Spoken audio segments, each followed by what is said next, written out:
여러분들은 남보다도 못한 가족이라는 것이 진짜 있다고 생각을 하시나요? 저는 이번 일을 겪기 전까지는 아무리 원수처럼 서로 싸우더라도 그래도 피부치인 가족만큼은 끝까지 믿어야 한다고 생각했던 사람입니다. 어떤 일이 있더라도 인생에서 내 편은 가족이고 그 정도로 가까운 사이는 없다고 생각하면서 살아왔어요. 하지만 저희 이런 생각과는 다르게 동생은 전혀 그렇지 않았던 것 같아요. 어린 시절 저희 아버지는 운영하고 계시던 식당이 어려워지면서 인생을 어느 정도 자포자기 하시고 말았습니다. 그러면 안 되는데 술과 도박에 의존하는 생활을 하셨어요. 그런 모습이 시간이 지날수록 점점 더 심해지면서 가족들의 생계를 책임져야 하는 엄마가 정말 고생이 많으셨죠. 결국 식당이며 저희 식구들 살던 집까지 아빠가 전부 탕진하셨고 4명의 저희 식구는 한순간에 단칸방에서 생활하게 되었습니다. 초등학교에서 아이들을 가르치던 엄마의 월급이 당시로서는 결코 적은 돈이 아니었지만 아빠가 본인 장사 다 말아먹고 엄마가 버는 돈까지 가져다가 도박에 사용을 하게 되면서 기본적인 식사조차 하기 힘든 상황으로 떨어지고 말았습니다. 그때는 정말 하루에 새끼밥을 챙겨 먹는 날이 드물 정도였어요. 그냥 이혼을 빠르게 했다면 조금 상황이 나았을지도 모르지만 엄마는 저희 남매를 아빠 없는 아이들로 만들고 싶지 않았기 때문에 다시 정신을 차릴 수 있다고 믿고 조금만 기다려보자고 말씀을 하셨어요. 하지만 아빠는 도박으로 돈을 모두 날린 날이면 어김없이 잔뜩 술에 취해 집으로 들어오셨습니다. 그리고는 엄마에게 돈을 더 내놓으라며 난동을 피웠고 집안에서 주먹을 휘두르는 지경에까지 이르렀죠. 저와 동생은 그때는 너무 어렸기 때문에 이런 부모님의 모습을 그냥 지켜보며 벌벌 떠는 수밖에 없었습니다. 도무지 개선되지 않는 아버지의 행동을 보며 엄마는 더 이상 참을 수 없다고 생각을 하셨고 결국 이혼 절차를 밟으셨어요. 당연하지만 저희 남매는 엄마와 함께 살게 되었습니다. 그나마 직업이 안정적인 학교 교사였던 엄마 덕분에 아빠와 이혼하고 난 뒤에 저희 세 식구는 생활을 빠르게 정상 궤도로 회복할 수 있었죠. 하지만 그때까지만 해도 이혼이란 것이 흔하지 않은 일이었고 편모 가정에 대한 사회적인 시선이 그리 곱지 않았던 시절이라서 엄마는 이런 안 좋은 집안 환경을 저희에게 안겨준 것에 대해 항상 미안한 마음을 가지셨어요. 그리고 저희가 그런 편견을 느끼지 못하게끔 본인이 하실 수 있는 최선을 다하셨죠. 엄마의 헌신 덕분에 저희 남매는 부족함 없이 잘할 수 있었고 엄마의 고생을 아는 저로서는 남들보다 훨씬 일찍 철이 들게 되었습니다. 그러나 세상 일은 전부 내 맘처럼 굴러가지는 않았습니다. 그냥 열심히 공부하고 좋은 대학 좋은 직장에 들어가 엄마에게 효도하며 살고 싶었는데 저보다 3살이 어린 남동생은 어찌나 아버지의 그런 안 좋은 모습을 빼다 박았는지 여기저기 사고를 치고 다니는 바람에 엄마가 학교에 불려가는 일이 다반사였어요. 아빠가 없는 집에서 동생은 우리 집의 유일한 남자인데 정신을 못 차리고 오히려 사고만 치고 다니는 모습을 이해할 수가 없었습니다. 하나밖에 없는 동생이 참 야속하기도 했지만 세상에 하나뿐인 피부치라서 포기하고 아빠처럼 살게 놔둘 수는 없더라고요. 그래서 저는 동생을 올바른 길로 인도하기 위해 부단히 노력을 했습니다. 한참 사춘기에 커가는 남동생을 바로 잡는다는 게 쉬운 일은 절대 아니었고 제가 노력을 기울일수록 동생은 자꾸만 삐뚤어져 갔어요. 대학 문턱도 밟아보지 못했고 겨우 고등학교를 졸업한 동생은 변변한 직장도 없이 엄마한테 용돈을 탔으며 놀기만 했습니다. 나이가 먹을 만큼 먹었는데도 저렇게 사는 것이 참 한심하다 생각했었는데 어느 날 갑자기 만나는 여자친구가 아이를 갖게 되었다며 결혼을 하겠다고 저와 엄마에게 이야기를 하는 겁니다. 엄마, 나 여자친구랑 결혼할 건데 살림 차리고 살려면 집 필요해. 집 사줘요, 집. 엄마와 직장 생활을 하고 있는 저한테 신혼집을 내놓으라 하더라고요. 그런 뻔뻔한 동생의 모습을 보며 어처구니가 없었지만 엄마는 그래도 아들이 아이를 가졌다는 말에 쟤도 자식을 낳고 아빠가 되면 조금 철이 들고 사람이 변하지 않겠나 하고 생각하셨죠. 엄마가 모아둔 돈에 저도 직장 대출까지 받아서 아이 낳고 살 만한 적당한 아파트를 구해줬지만 엄마의 기대와는 다르게 동생은 전혀 달라지지 않았습니다. 굳이 따지자면 달라진 점이 하나 있긴 있었죠. 새로 집안에 들어온 올케 역시 동생만큼이나 철이 없고 사고만 친다는 점이었어요. 동생의 부부는 결혼하고 나서도 명절에 집에 찾아오기는커녕 자기들 하고 싶은 대로 놀러 다녔고 돈이 필요할 때만 집에 찾아와서 엄마에게 용돈을 타가기만 했어요. 결혼도 하고 애 아빠가 된 녀석이 아직까지도 철없이 구는 모습을 보며 제가 나서서 한 소리 했습니다. 야, 너도 이제 나이가 30이야. 애까지 있는 놈이 대체 언제까지 엄마 등골 뽑으며 살래? 너도 이제는 정신 차려야지. 아, 짜증나게 누나가 나한테 왜 뭐라고 해? 엄마 돈이지 누나 돈이야? 엄마도 가만히 있는데 누나가 나한테 왜 그러냐고. 이렇게 소리를 지르며 화를 낼 때면 꼭 아빠를 보는 것 같았어요. 점점 클수록 외모며 하는 행동이며 아빠를 닮아가는 동생의 모습에 정남이가 뚝 떨어졌습니다. 엄마는 세상 천지에 단둘밖에 없는 남매가 싸우는 모습을 보며 마음 아파하셨어요. 그리고 저한테 왜 그렇게 동생한테 화를 내냐고 말리시더라고요. 너가 그냥 이해해. 동석이가 저렇게 된 것도 내 탓인 것 같아서 미안한 마음이야. 어릴 때부터 아빠도 없이 얼마나 힘들었겠어. 우리가 조금만 더 지켜보고 기다려주자. 엄마는 평생을 저희를 위해 헌신하셨으면서도 어릴 적에 부모님이 이혼한 것 때문에 저희가 받았을 상처에 대한 미안함이 크게 남아있었고 제가 엄마에게 해드릴 수 있는 것이라곤 이 상황을 이해하고 엄마를 믿는 수밖에 없었죠.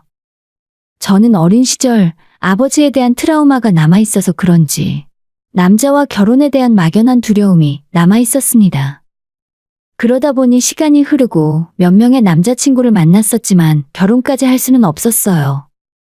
제 나이가 35이 넘도록 결혼을 안 하고 이제는 몇 년째 연애도 하지 않고 지내고 있었습니다. 엄마와 함께 살고 있었는데 평생 결혼하지 않고 엄마와 살 거라고 생각했지만 이런 제게도 운명 같은 사람이 나타났어요. 친구가 자기 남편의 아는 동생이라며 한 남자를 소개해 주었고 저보다 2살이 어렸던 이 사람은 착한 남자 그 자체였습니다. 모든 행동에 배려가 넘쳤고 제가 부담을 느끼지 않게 대해주었어요. 나이는 어렸지만 저보다 훨씬 정신적으로 성숙한 남자였습니다. 만나다 보니 이런 사람이라면 결혼이라는 것도 해보고 싶다는 생각이 처음 들게 되더라고요. 이 사람과의 만남은 항상 즐거웠지만 관계가 점점 깊어질수록 제 고민도 함께 깊어져만 갔어요. 만약 결혼하게 된다면 이 남자의 직업 특성상 전국을 이리저리 옮겨다니며 살 수밖에 없었고 엄마를 홀로 둘 수밖에 없겠더라고요. 엄마가 얼마나 외로움을 많이 타는 사람인지 누구보다 잘 알고 있는 저는 프로포즈를 받고 나서도 선뜻 결혼을 결심하지 못하고 있었습니다. 그러다가 동생의 뜻밖의 전화를 받게 되었죠. 동생은 지금부터 엄마를 자기들이 모시고 사는 게 어떻겠냐 하더라고요. 누나 결혼한다며? 시집 가면 엄마는 내가 모시고 살게. 불쌍한 우리 엄마 혼자 살게 둘 수는 없잖아. 참 세상이 놀랄 일이다 싶더라고요. 엄마의 기다림이 보람을 느끼는 순간인 건가 싶었습니다. 마냥 철부지로 보이던 동생이 드디어 철이 들어서 제가 결혼을 망설이고 있다는 소리를 듣고 선뜻 엄마를 모시겠다며 나섰습니다. 이게 앞으로 일어날 기가 막힌 일들의 시작이 될 줄은 꿈에도 생각을 못한 채 동생이 나이를 먹어가면서 인간이 되었구나라고만 생각했죠. 그 소식을 들은 엄마도 이제야 마음이 놓인다며 저는 아무 걱정하지 말고 시집갈 준비를 하라고 하셨습니다. 제가 결혼을 망설이는 데 있어 가장 큰 고민이 해결되는 순간이었습니다. 동생의 배려 덕분에 제 결혼은 일사천리로 빠르게 진행되었어요. 몇 달 뒤 많은 사람들의 축복을 받으며 저와 남편은 결혼식을 올렸습니다. 결혼하고 얼마 지나지 않아 남편은 회사에서 지방 발령을 받게 되었고 저와 함께 아래 지방으로 내려가 신혼생활을 시작하게 되었어요. 저는 전문 자격증이 있는 직업이라 언제 어디를 가던 직장 구하는 건 힘든 일이 아니라서 금방 적응을 할 수가 있었습니다. 신혼생활을 만끽하던 중에 저희 부부에게도 하늘이 큰 선물을 내려주셨고 정말 눈에 넣어도 아프지 않을 예쁜 딸을 낳게 되었어요. 그 사이에 엄마는 기나긴 교직 생활을 마무리하고 교편을 놓고 은퇴하시게 되었죠. 저는 이제서야 걱정 하나 없이 지낼 수 있겠구나 하고 생각했었습니다. 동생네 부부와 함께 살게 된 엄마는 처음엔 아들 덕을 다 본다면서 좋아하셨고, 며느리와 함께 사는 생활에 만족하셨어요. 저도 새로운 지역에서 직장도 옮겼고 바쁘게 살며 임신까지 하느라 엄마에게 신경을 예전만큼 쓰진 못했습니다. 친정의 연락도 소홀해졌고 종종 한 번씩 안부 전화를 드리는 정도였죠.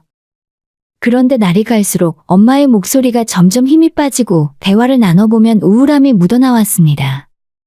집안에 무슨 일이 생긴 건가 싶어 동생에게 전화를 걸어 엄마가 요즘 별일 없냐고 물어보기도 했었습니다. 동서가, 요즘 엄마한테 무슨 일 있어? 목소리가 영 기운이 없는 것 같네? 아무 일도 없어. 잘 먹고 잘 지내셔. 은퇴하시니까 아무래도 활기가 떨어져서 그렇겠지. 그리고 누나도 이제는 누나 인생이나 열심히 살아. 엄마를 나한테 맡겼으면 우리한테 너무 간섭 안 했으면 좋겠다. 동생이 하는 말에 저는 순간 멍한 기분이 들었는데 그 말이 틀린 건 아니라서 저도 뭐라 못하겠더라고요. 지방에 멀리 떨어져 살고 바쁘다는 핑계로 엄마 얼굴을 마지막으로 보러 올라간 것이 언제인지 기억도 잘 나지 않았거든요. 말이 나온 김에 저는 직장에 연차를 내고 저희 딸과 함께 엄마를 만나러 올라갔습니다. 무작정 집으로 올라와 초인종을 눌렀는데 올케가 현관문을 열어주었습니다. 누구세요? 형님? 연락도 없이 여기까지 어쩐 일이세요? 이렇게 갑자기 오시는 줄 몰랐는데. 미안해, 올케. 내가 엄마 목소리 듣고 너무 걱정이 되어서 그만. 다음부터는 꼭 미리 연락하고 올게. 너무 마음이 급하다 보니 내가 올라간다고 말하는 것도 잊었더라고요. 그런데 갑자기 등장한 저를 보고 올케는 너무나도 크게 당황한 것 같았습니다. 밖에서 들리는 제 목소리에 엄마가 거실로 나오셨는데 몇 달 만에 엄마의 모습은 몰라보게 많이 바뀌어 있었어요. 은퇴를 하고 난 뒤에 머리 염색도 안 하시는 건지 머리는 희끗희끗하고 나이가 최소 10살은 더 들어 보이는 모습이었어요. 그런 엄마의 모습을 보자마자 눈물이 왈칵 터져 나오려는 걸 억지로 참았죠. 그때까지만 해도 저는 평생 하던 일에서 은퇴를 하고 난 후에 흔하게 겪는 무력감의 일종이라고만 생각했습니다. 오랜만에 보는 엄마는 뭔가 기가 죽어 보이는 모습이었는데 제가 엄마와 거실에 앉아 대화를 나누고 있었는데 올케는 내내 옆에서 어슬렁거리며 저와 엄마가 나누는 대화를 감시하는 것처럼 느껴졌어요. 그리고 이 집에 들어올 때부터 뭔가 신경이 쓰이던 게 하나 있었는데 거실 한켠에 엄마의 명품 핸드백이 놓여 있었고 올케가 자연스레 그 가방을 만지면서 본인의 소지품을 그 안에서 꺼내더라고요. 엄마의 그 가방을 제가 왜 기억을 하게 됐냐면 남편이 저와 결혼하면서 장모님께 선물을 사드린다고 백화점에 같이 가서 직접 골라드렸거든요. 그걸 왜 올케가 쓰고 있는 건지 이해를 할 수가 없었습니다. 만에 하나 똑같은 가방을 하나 더 올케가 갖고 있는 것일 수도 있으니 저는 엄마에게 예전에 김서방이 사준 가방은 어디에 있냐고 물었어요. 가방? 잘 갖고 있지. 갑자기 그건 왜 물어봐? 엄마가 깜짝 놀라는 모습을 보면서 뭔가 집안꼴이 이상하게 돌아간다고 느끼게 되었습니다. 엄마 혹시 올케가 들고 있는 가방이 그 가방이야? 똑같은 모델인 것 같던데. 그거 사실 맞긴 한데. 동창 모임 나간다고 하길래 내가 빌려줬던 거야. 이야기를 들어보니 올케가 자기 동창 만나러 간다고 엄마 가방을 빌려가서는 한 달이 넘도록 돌려주지 않고 자기가 쓰는 중인 것 같더라고요. 바보 같은 엄마는 돌려달라는 말도 못하고 있는 것 같았습니다. 올케, 그 가방 엄마 거잖아. 하루 빌려갔으면 돌려줘야지. 말 안 한다고 그걸 계속 자기가 쓰고 있으면 어떡해? 제 말에 올케는 물건 훔치다 걸린 사람처럼 당황하더니 오히려 자기가 적반하장으로 더 화를 내고 가방을 방바닥에 내동댕이 쳤습니다. 제가 뭐 훔치기라도 했다는 소리예요? 어머님이 안 쓰니까 제가 대신 써준 건데 그게 그렇게 아까우셨어요? 안 써요, 안 써. 근데 형님이 이러면 어머님만 힘들게 되는 걸 몰라서 그러세요? 올케 방금 그게 무슨 소리야? 자기 할 말만 쏟아내더니 방문을 쾅 닫고 들어가 버렸습니다. 기가 막혀서 말도 안 나올 정도로 올케의 행동을 보며 화가 치밀어 올랐습니다. 엄마는 저를 붙들며 그저 참으라 하고 저는 올케에게 못 낸 화를 엄마에게 대신 쏟아냈어요. 엄마도 똑바로 하란 말이야. 며느리가 대체 시어머니 앞에서 못하는 짓이 없어. 매번 져주기만 하는 엄마의 모습에 순간 화가 나서 참지를 못했습니다. 그렇게 화를 내고 다시 딸과 함께 집으로 돌아오는데 아까 올케가 우리 엄마가 앞으로 힘들어질 것이라는 그 말이 계속 제 머릿속을 맴돌았습니다. 엄마에게 화를 내고 돌아온 이후로 정말 미안한 마음이 있었지만 단호하게 혼내지 못하는 엄마가 한편으론 답답하고 미웠어요. 또다시 시간이 얼마 지나고 동생으로부터 한 통의 연락을 받게 되었죠. 누나, 엄마가 집 앞에서 넘어졌는데 병원에 입원하셨어. 간호할 사람이 없는데 누나가 올라와서 좀 해줘야 할 것 같아. 갑자기 엄마가 병원에 입원했다는 이야기를 듣고 하늘이 노래지는 기분이었습니다. 헐레벌떡 짐을 챙겨 올라와 병원에 도착했는데 병원복을 입고 누워있는 엄마의 모습을 보자마자 눈물을 참을 수가 없었습니다. 동생네 부부는 자기들이 너무 바쁘다며 엄마의 병간호를 전부 제게 떠넘기고 사라졌어요. 역시 사람은 쉽게 변하지 않는구나 생각하며 동생과 올케가 야속하긴 했지만 허리를 심하게 다치신 엄마가 누워서 꼼짝도 못하는 상황이라서 누군가 옆에부터 대소변을 받아내야만 했습니다. 그래서 며느리보다는 아무래도 딸이 편하겠구나 싶어 직장에 보름간 휴가를 내고 엄마 옆에 붙어 있기로 했어요. 병간호라는 것 자체가 쉬운 일은 아니지만 오랜만에 엄마와 하루 종일 함께 있다는 사실이 힘든 생각을 싹 지워버렸습니다. 점점 엄마가 기운을 찾을 때쯤 엄마를 수술한 담당 의사 선생님이 저를 부르시고는 CT 사진을 보여주시며 충격적인 말을 하셨어요. 지금 어머님께서 아드님 부부와 함께 사시는 게 맞죠? 어머님께 제가 따로 물어봐도 아무 말씀을 안 하시길래 제 입장에서 뭐라 정확하게 말씀드리긴 그렇지만 어머님이 단순히 계단에서 넘어져서 다친 건 아니에요. 외부에서 강한 힘이 가해진 흔적이 분명하게 보입니다. 그 말을 듣는 순간 저는 다리에 힘이 풀려 주저앉고 말았습니다. 이걸 도대체 어디서부터 어떻게 해야 할지 모르겠더라고요. 엄마에게 따로 조심스레 이 부분을 물어봤지만 엄마는 아무 일도 없었다며 아들 며느리가 너무 잘해줘서 좋다는 어색한 대답을 하셨어요. 뭔가 숨기는 게 있는데 그걸 알아낼 방법이 없었죠. 그리고 며칠 후 저는 엄마를 낮에 혼자 두고 필요한 물건을 사러 마트에 잠시 다녀왔는데 동생네 부부가 엄마 병실 복도에 있는 걸 발견했어요. 저를 발견 못했기에 일단 복도 한쪽에 몸을 숨기고 두 사람이 하는 대화를 엿듣고 있었죠. 여보, 어머님이 형님한테 다 말하진 않았겠지? 걱정 마. 내가 엄마한테 신신당부 해놨어. 듣기는 들었는데 그게 무슨 소리인지 도저히 모르겠더라고요. 어머님 퇴원하면 나는 더 이상 못 모셔. 지금까지는 가만 놔둬도 되니까 상관없었는데. 저렇게 몸도 성취하는 사람을 내가 어떻게 모셔. 앞으론 요양원으로 보내던지 당신이 알아서 해. 요양원에 엄마 보내고 나면 우리 생활비는 어쩌라고. 엄마가 받는 연금으로 잘 먹고 잘 살고 있었잖아. 엄마 연금이 내가 받는 월급보다 더 많아. 너 그거 없이 살 수 있어? 아, 몰라. 아무튼 나는 못 모셔. 요양원 보내고 연금 통장은 우리가 계속 관리하면 될 거 아냐? 어차피 어머님은 돈 쓸 곳도 없을 텐데 우리가 쓰면 좀 어때? 그 두 사람의 대화는 자기 엄마의 이야기를 하는 것이 맞나 싶을 정도로 충격적이었고 같은 인간이라고 볼 수조차 없었습니다. 야, 너 지금 무슨 소리 하는 거야? 누워있는 엄마 놔두고 무슨 말이냐고? 누나 언제부터 있었어? 무슨 소리야. 우리가 무슨 이야기를 했다고 그래? 제가 복도 옆에서 자신들이 하는 이야기를 다 듣고 있었는 줄은 몰랐는지 동생은 뻔뻔하게 시치미를 떼더라고요. 엄마한테 빨대 꽂아서 연금이나 빼먹으려고 같이 산다고 한 거니? 그리고 올케는 인간이라면 그러는 거 아니야. 통장 뺏고 요양원으로 보내자고? 아니 형님, 말이야 바른 말이지. 어머님 거동도 못 하시는데 어떻게 더 이상 모시고 살아요. 그렇게 좋으시면 어머님은 형님이 데려가시면 되겠네요. 동생과 올케가 쌍으로 제게 달려들어 제 팔을 붙들길래 소리를 질러서 간호사에게 도움을 요청했어요.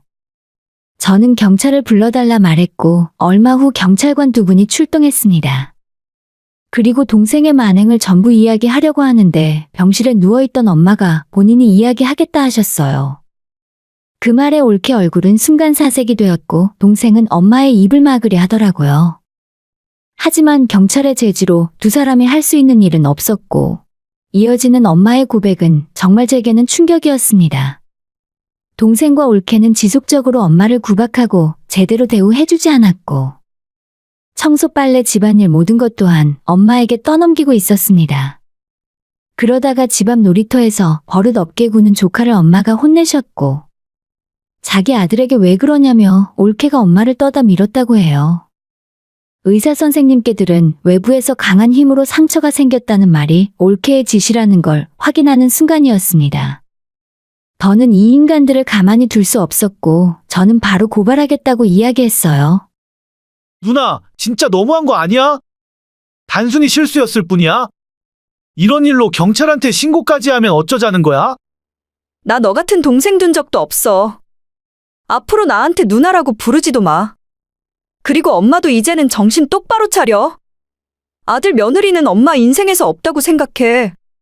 상황이 이 정도로 돌아가자 올케는 이제야 분위기 파악을 했는지 엄마 앞에서 잘못했다며 무릎을 꿇고 빌기 시작했어요. 이제 정말 지긋지긋하고 저런 인간들이랑 상종을 하기 싫었습니다. 나중에 경찰 조사 결과 올케의 이런 식의 괴롭힘은 한두 번이 아니었고 동생 역시도 그걸 다 알면서 모르는 척하고 살고 있었습니다. 엄마의 연금 통장을 뺏어서 자기들이 관리하며 호의호식하고 있었어요. 올케는 이 모든 혐의가 인정이 되어 법정에서 구속이 되어서 정식 재판을 기다리는 중이죠. 동생 역시도 엄마 집에서 쫓아냈더니 며칠 후에 병원으로 씩씩대며 찾아오더라고요. 저랑 엄마 때문에 자기 가족이 다 풍비박산이 났다고 하는데 그게 왜 우리 때문입니까?